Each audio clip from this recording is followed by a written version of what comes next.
menambahkan daripada apa yang disampaikan daripada guru-guru kita.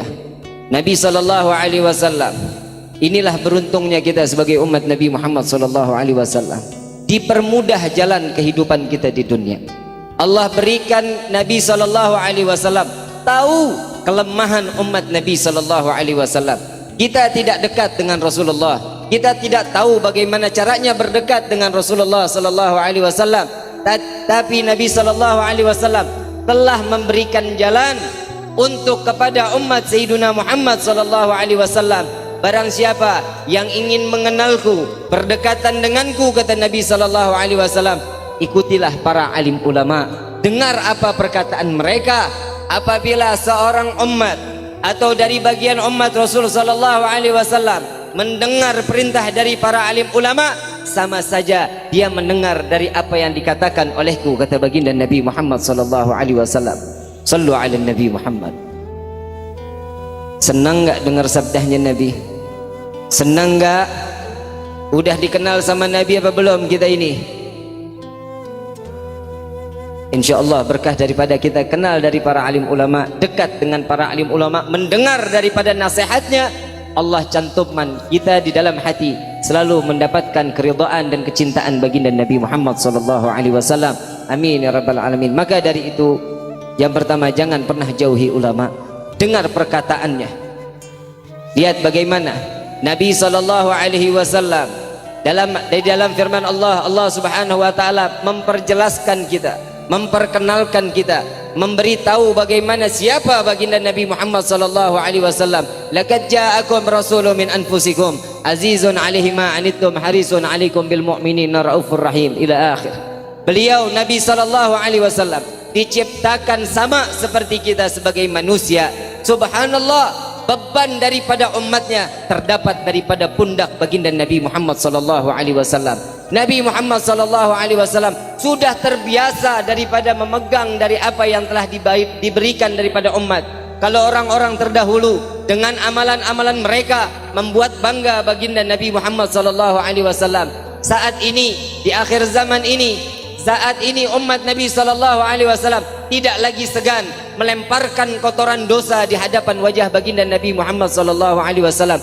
Kita yang bermaksiat, Nabi yang beristighfar kepada Allah. Kita yang bermaksiat, kita yang durhaka kepada Allah, Nabi yang salat taubat kepada Allah Subhanahu wa taala agar umatnya diselamatkan daripada dunia sampai dimasukkan ke dalam syurganya Allah. Subhanallah, sallu ala Nabi Muhammad.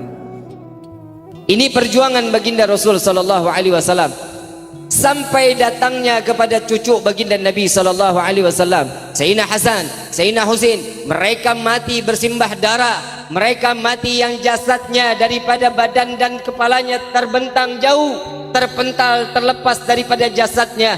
Sayyidina Husain radhiyallahu anhu wa radahu membela agama, membela daripada syariat Allah, membela daripada yang dibawa dalam dakwah datunya, yaitu baginda Nabi Muhammad sallallahu alaihi wasallam. Ridha, kepala terpisah daripada badannya. Sampai daripada Sayyidina Ali radhiyallahu anhu wa radahu, Sayyidina Hasan yang diracun telah matinya beliau daripada orang-orang munafik, mereka yang benci daripada syariat agama Allah Subhanahu wa taala. Alhamdulillah, saat ini Allah titipkan al-imam besar Al-Habib Muhammad Ridzik bin Husain Syihab.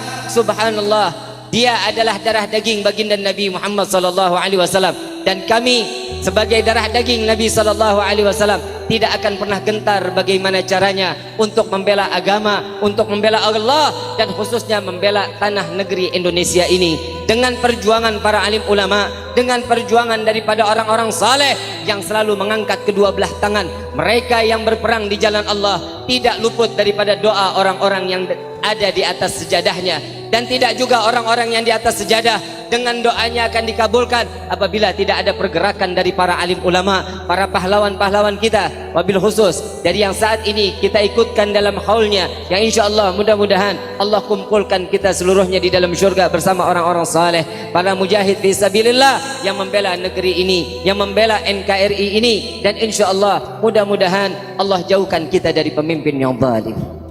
Allah jauhkan kita dari pemimpin yang zalim. Apabila umat Nabi sallallahu alaihi wasallam jauh dari para alim ulama, tidak mendengar apa yang dikatakan para alim ulama, siap-siap Nabi SAW akan mengirimkan, atau Allah Subhanahu wa taala akan mengirimkan, menitipkan pemimpin yang zalim. Yang pertama, apabila sebagai hamba Allah yang mengaku umat Nabi SAW yang jauh dari para alim ulama, tidak mendengar apa yang dikatakan ulama, siap-siap Allah akan titipkan pemimpin yang zalim. Yang kedua, jauhnya kita dari para alim ulama, na'udzubillah min dzalik, Allah cabut keberkahan dari negerinya. Allah akan cabut keberkahan dari negeri ini. Allah cabut keberkahan dari negerinya. Ya Allah, mudah-mudahan Allah berikan negeri kita rahmah. Allah tumpahkan keberkahan selalu insyaallah. Amin ya rabbal. Dan yang terakhir, yang ketiga, apabila kita jauh dari para alim ulama, na'udzubillah, tsumma na'udzubillah, Allah matikan kita tanpa membawa iman.